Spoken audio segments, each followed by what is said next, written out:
নমস্কার বন্ধুরা, বাজবক্সের পেজে আবারও আপনাদের স্বাগতম। আজকে কোনো গল্প বলবো না, বরং সাথে করে নিয়ে এসেছি একটি সোশ্যাল এক্সপেরিমেন্ট। হ্যাঁ, ঠিকই শুনছেন, সোশ্যাল এক্সপেরিমেন্ট। গল্পটি জার্মানিতে ঘটেছিল 1998 সালে। তো শুরু করা যাক। আমি দেবজ্যোতি কণ্ঠে, এবং আপনারা শুনতে চলেছেন আজকের এক নতুন অধ্যায়, এবং বলাই বাহুল্য একটি সোশ্যাল এক্সপেরিমেন্ট। 1998 সালে জার্মানিতে 14 জন লোককে স্বেচ্ছায় টাকার বিনিময়ে একটি সাইকোলজিক্যাল পরীক্ষার জন্য নির্বাচন করা হয়, যার নাম ছিল দাস এক্সপেরিমেন্ট। এরপরই ওই লোকগুলোকে দুই ভাগে ভাগ করা হয়। ওদের কাছে সময় ছিল 15 দিন। এই 15 দিন ওদের এক ভাগ কারাগারের কয়েদি হিসেবে অভিনয় করবে, আর বাকিরা কারাগারের গার্ড। সবাই অজান্তে সিসিটিভি ক্যামেরার মাধ্যমে পরিস্থিতি মনিটরের শিকার হবে।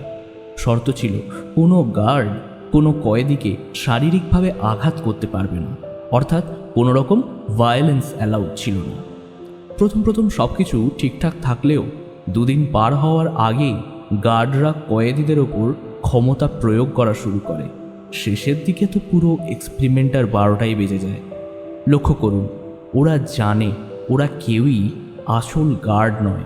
যারা কারাগারে বন্দী তারাও সত্যিকারের কয়েদি নয়।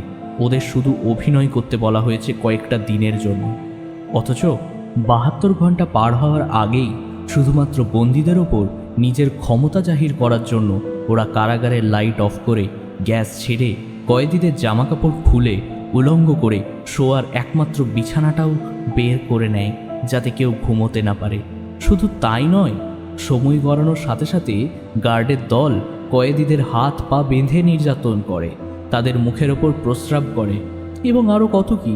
এমনকি একজনকে মেরেও ফেলেছিল প্রায় ওরা। মানুষের মনস্তত্ত্ব সম্পর্কে একটু পড়াশুনো করলে আপনি জানতে পারবেন, মানুষ অন্যকে ঘৃণা করে, অপছন্দ করে, হত্যা করে নানা কারণে। ওর বুদ্ধি বেশি, আমার কম কেন? ওর টাকা বেশি, আমার কম কেন? ওর সম্মান বেশি, আমার কম কেন? রিদম জিরো এবং দাস এক্সপেরিমেন্ট আপনাকে শেখাবে, একটা মানুষের কাউকে ঘৃণা বা অপছন্দ বা অত্যাচার করতে আসলে কোনো কারণ লাগে না। আজকের গল্পে দাস এক্সপেরিমেন্ট নিয়ে আমরা কথা বলেছি।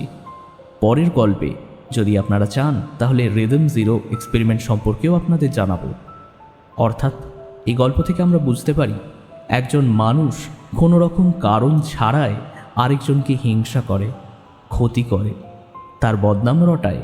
কেননা মানুষের স্বভাবই অমন।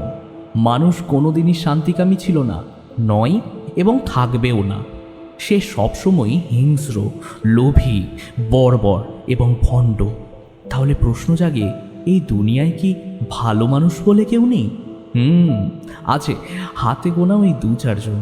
বাকিরা সুযোগের অভাবে ভালো। জানাবেন আজকের গল্পটা কেমন লাগলো। গল্প নয়, এক্সপেরিমেন্ট। তো যদি ভালো লাগে আপনি কমেন্ট করে জানাবেন কেমন লাগলো, এবং আগামী পর্বের জন্য যদি আপনি উৎসুক হয়ে থাকেন তাও জানাবেন কমেন্টের মাধ্যমে। আসতে চলেছি আরেকটি নতুন এক্সপেরিমেন্টের গল্প নিয়ে আমাদের আগামী পর্বে। সঙ্গে থাকবেন, ভালো থাকবেন, সুস্থ থাকবেন। বাজবক্সে এটাই একান্ত কাম্য।